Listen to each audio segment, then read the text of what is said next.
Last week ना मैंने अपनी ये वाली जो जैकेट है ना ये ऑनलाइन मंगवाई। एक्चुअली जैकेट्स मेरे पास थी लेकिन वो ना फुल वाली थी, तो मुझे ना एक ऐसी स्लीवलेस वाली चाहिए थी जिससे कि मेरी आर्म्स फ्री हो जाएं और मैं काम कर सकूं। लेकिन जब मैं ऑर्डर कर रही थी ना तो पहला थॉट मेरे मन में पता है क्या आया कि चेतना कहीं तू पैसे तो नहीं वेस्ट कर रही, ये चाहिए सच में। और ये वाली जो वो जो एक आवाज़ आती है ना गिल्टी फीलिंग, ये होम मेकर्स में बहुत आती है। हमें ना आदत ही पड़ जाती है, हम ना एक एक पैसा बचाते हैं और ग्रोसरीज में टाइट बजट पे घर को चलाते हैं। कई बार इस चक्कर में जब खुद पर कोई ज़रूरत की चीज़ में भी पैसे खर्चने होते हैं ना तो हमें गिल्टी फीलिंग होनी शुरू हो जाती है। फाइनेंशियल फ्रीडम का मतलब सिर्फ पैसे बचाना नहीं है, एक अलग तरह का माइंडसेट है, फाइनेंशियल माइंडसेट। तो मुझे लगा कि मैं खुद को तो समझा ही रही हूँ, आपसे भी इस बारे में बात करनी चाहिए। तो नमस्ते, चटोरी चेतना में आपका स्वागत है। और इस वीडियो में मैं 5 फाइनेंशियल माइंडसेट्स के बारे में बात करूँगी, होम मेकर स्पेसिफिक, जिनकी मदद से ना आप फाइनेंशियल मैनेजमेंट और जो घर का बजट है ना उसको ज़्यादा कॉन्फिडेंस के साथ और शांति के साथ मैनेज कर पाओगे। तो वीडियो शुरू करते। तो सबसे पहली चीज़, स्पेंडिंग जो होती है वो भी इन्वेस्टमेंट है, वेस्ट नहीं है, फालतू नहीं है। ये चीज़ को समझने की ज़रूरत है। हम खुद पर जब पैसे खर्चते हैं तो वो एक तरह की इन्वेस्टमेंट है। आप खुद सोच कर देखना, आपके बच्चे को कोई टॉय चाहिए, आप झट से ले दोगे। घर के लिए कोई शीट लेनी है, बेड शीट की ज़रूरत है, कुछ भी फटाफट ले लोगे। लेकिन खुद के लिए कोई बुक चाहिए तो 10 बार सोचोगे, रहने ही दे। अब जैसे ये जैकेट थी, कितनी गिल्टी फीलिंग हो रही थी, लेकिन ये लेने के बाद मुझे रियलाइज़ हुआ कि मैं कितनी फ्री हूँ और वार्म भी फील हो रहा है।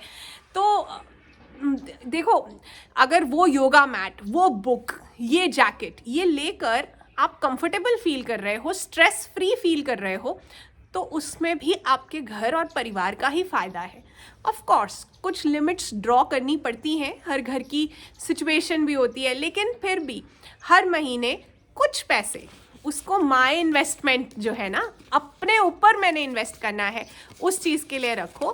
3, 4, 6 महीने के बाद, साल के बाद वो एक छोटा अमाउंट बन जाता है जिससे आप अपने लिए कोई चीज़ ले सकते हो, जिससे कि आपको पीसफुल फील हो, खुश फील हो, गिल्टी फील ना हो, क्योंकि आपने एकदम से ऐसे ही नहीं स्पेंड कर दिया, प्लान किया था। आगे और 4 सीक्रेट्स भी बताऊंगी, लेकिन उससे पहले वीडियो को लाइक और हाइप ज़रूर कर दीजिए। जब आप वीडियो को हाइप करते हैं तो ये ज़्यादा लोगों तक पहुंचती है और मेरी हेल्प हो जाती है।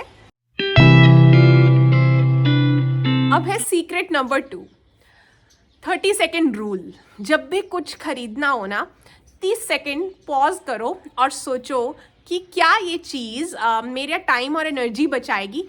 जैसे कि कोई किचन का गैजेट है, अगर मैं उसको लेती हूँ तो क्या मेरा टाइम और मेरी एनर्जी बचेगी। अगर एक जो है चॉपर या कोई फूड प्रोसेसर मुझे जल्दी से काम करने में हेल्प करेगा तो डेफिनेटली लेना चाहिए। दूसरी चीज़ जो आपको खुद को पूछनी है, क्या ये मुझे जॉय देगा, खुशी देगा। हर चीज़ जो है ना वो सिर्फ टाइम और एनर्जी नहीं बचाती, कुछ चीज़ें, कुछ लिटिल प्लेजर्स ऑफ लाइफ होती हैं, छोटी छोटी खुशियाँ होती हैं। अगर आपका आंसर येस है ना दोनों में से किसी भी केस में, तो आपको वो चीज़ लेनी चाहिए। अगर आंसर नो है तो वहाँ से निकल जाओ, उस जगह पर रुकने की ज़रूरत नहीं है।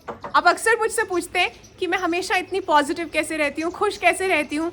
उसका बहुत बड़ा कारण है जर्नलिंग। मैं जर्नल लिखती हूँ। जर्नल में क्या लिखते हैं, कैसे लिखते हैं, इस पर मेरा वीडियो है, मेंबर्स ओनली वीडियो है। मेंबर्स के लिए और भी बहुत से खास वीडियोस हैं, आप भी मेंबर बन जाओ। 119 rupees per month only. Link जो है डिस्क्रिप्शन में दे दूंगी और कमेंट में भी पिन कर दूंगी। फिर सीक्रेट नंबर 3, आपका बजट जो होता है ना वो आपका मास्टर नहीं होता है, वो आपका सर्वेंट होता है। इस चीज़ को समझो। बहुत से लोगों को ऐसा लगता है कि बजट जो है डिक्टेट करता है कि पैसे नहीं खर्चने, नहीं। बजट ये कहता है कि आपके पैसे वहाँ जाने चाहिए जहाँ आप इंटेंशनली चाहते हो, वहाँ खर्च होने चाहिए, ना कि ऐसी जगह जहाँ बस हो गए, मतलब हाथ चला गया पॉकेट में और खर्चा हो गया, वैसे नहीं होना चाहिए। दूसरी चीज़, बजट एक लिविंग डॉक्यूमेंट है, मतलब एक आपका मतलब वर्क इन प्रोग्रेस है। ऐसा नहीं है कि बस पत्थर पे लकीर है। कभी कभी स्लिपेजेस हो जाते हैं, दैट्स नॉर्मल। आपको खुद को इतना पनिश नहीं करना होता है, आपको अगले महीने फिर से एडजस्ट कर देना है, थोड़ा कम खर्चा कर देना है अगर इस महीने ज़्यादा हो गया था, बट ओवरऑल बजट से दोस्ती करो। ये मत सोचो कि बजट आपको घुटन में डालेगा, आपको स्पेंड नहीं करने देगा। Secret number 3, quality over quantity, value mindset. हमें ऐसा लगता है कि हम ना सस्ती चीज़ें लेते हैं तो पैसे बच जाते हैं। हम ये भूल जाते हैं कि सस्ती चीज़ें ज़्यादा लंबी नहीं चल रही हैं। बहुत बार ऐसा होता है, अब एक अच्छी क्वालिटी का जो है ब्लेंडर, वो मेरा 10 साल चल जाएगा और हो सकता है कि वो एक्सपेंसिव होगा, लेकिन थोड़ा लो क्वालिटी का ब्लेंडर जो है वो 2-3 साल ही चलेगा, सस्ता होगा। तो हमें चूज़ इस तरह से सोचना चाहिए कि एक बार हम इन्वेस्ट कर रहे हैं तो क्यों ना सही चीज़ ली जाए। कपड़ों में भी ऐसे ही है, ज़रूरत से ज़्यादा इतने कपड़े इकट्ठे करने की बजाय अच्छी क्वालिटी के थोड़े कपड़े लिए जा सकते हैं। इसका एक और फ़ायदा भी होता है, क्लटर कम इकट्ठा होता है, कचरा कम इकट्ठा होता है आपकी किचन में, आपके घर में, आपकी अलमारियों में। आपको पता होता है कि आपके पास कम है लेकिन अच्छा है, लंबी देर चलेगा। तो मुझे ऐसा लगता है कि quality over quantity is a better idea.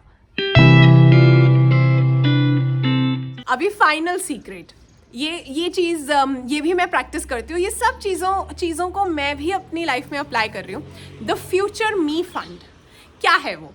अब हो सकता है कि आपका कोई गोल हो, लॉन्ग टर्म गोल, कोई सोलो ट्रिप पर जाना है, कोई ऐसा कोई ड्रेस लेना चाहते हो आप, कहीं कोई कोर्स ज्वाइन करना चाहते हो जिसकी फ़ीस आपको पता है कि इतनी लगती है और आप खुद से ही फंड करोगे। उसके लिए आप पैसे इकट्ठे करने शुरू करो, थोड़े थोड़े से एक फ़ंड बनाओ अपना। वो आपको ना जो रोज़ आपको थोड़े थोड़े सैक्रिफाइस करने पड़ेंगे, कोई इम्पल्स बाइंग को नो कहना पड़ेगा। जैसे किसी चीज़ पर दिल आएगा, हो सकता है कि आपको वो जो गोल है ना आपका, वो याद आ जाएगा और आप ना खुशी से सैक्रिफाइस करोगे, खुशी से बलिदान दोगे कि यार मैं उसके लिए सेव कर रही हूँ। होम मेकर्स के लिए ये बहुत ज़रूरी है, क्योंकि जैसा मैंने कहा, ये ना बहुत टाइट होकर जीते हैं बहुत से होम मेकर्स। और मैं चाहती हूँ कि कोई ना कोई सपना ज़रूर होना चाहिए आपका, इस ऐसा वाला द फ्यूचर मी फंड। हो सकता है कि आपको कोई किट लेना चाहते हो, कोई बुक्स लेना चाहते हो, ऐसी कुछ भी चीज़। और ये जो गोल है ना, ये जब भी मैं सोचती हूँ ना, मेरे चेहरे पर स्माइल आ जाती है जब भी मैं इसे अपने जर्नल में लिखती हूँ। तो ये हर किसी के पास ज़रूर होना चाहिए ऐसा कोई गोल। मैंने ना कहीं पढ़ा था कि it's not your salary that makes you rich, it's your spending habits. इसलिए आपने देखा होगा कुछ लोग कम सैलरी में भी, और कई बार बिना सैलरी के भी, बस घर के खर्चे, जैसे होम मेकर को घर का खर्चा मिलता है उसमें भी वो बड़ा अच्छे से जी लेते हैं और फाइनेंशियली बिल्कुल कंफर्टेबल होते हैं। और कुछ लोग पता नहीं कितना कमाते हैं और फिर भी मुश्किलों में ही रहते हैं। तो वो स्पेंडिंग हैबिट्स की गड़बड़ होती है। माइंडफुल स्पेंडिंग जो होती है ना, उसका मतलब ये नहीं है कि हमें पैसे बचाते रहना है। उसका मतलब ये है कि हमने जो पैसे खर्चे उससे हमें कितनी शांति और खुशी मिली। तो इस तरह से सोचकर चलोगे ना, बहुत अच्छा फील होगा। तो ये लाइट हार्टेड एक डिस्कशन मैं करना चाहती थी अपनी इस जैकेट के एक्सपीरियंस के बेसिस पर। आप भी ज़रूर बताइएगा इसमें से 5 सीक्रेट्स जो मैंने बताए, इसमें से कौन सा आपको अच्छा लगा या आप अप्लाई करना चाहते हो, कुछ और ऐड करना चाहते हो, तो वो भी कमेंट्स में लिखना। मेरी वीडियोज़ अच्छी लगती हैं तो अपने व्हाट्सएप स्टेटस पर लिंक ज़रूर डालिए, इस वीडियो को हाइप कर दीजिएगा। ना ध्यान रखिए, बाय बाय। सारा वीडियो शूट हो गया और मुझे याद आया कि मैंने आपको अपनी जैकेट का फुल लुक नहीं दिखाया। तो ये देखो, ऐसे है और मेरी बाजुएं फ्री हैं काम करने के लिए, गार्डनिंग करने के लिए। I am happy and not feeling guilty कि मैंने ये जैकेट खरीदी।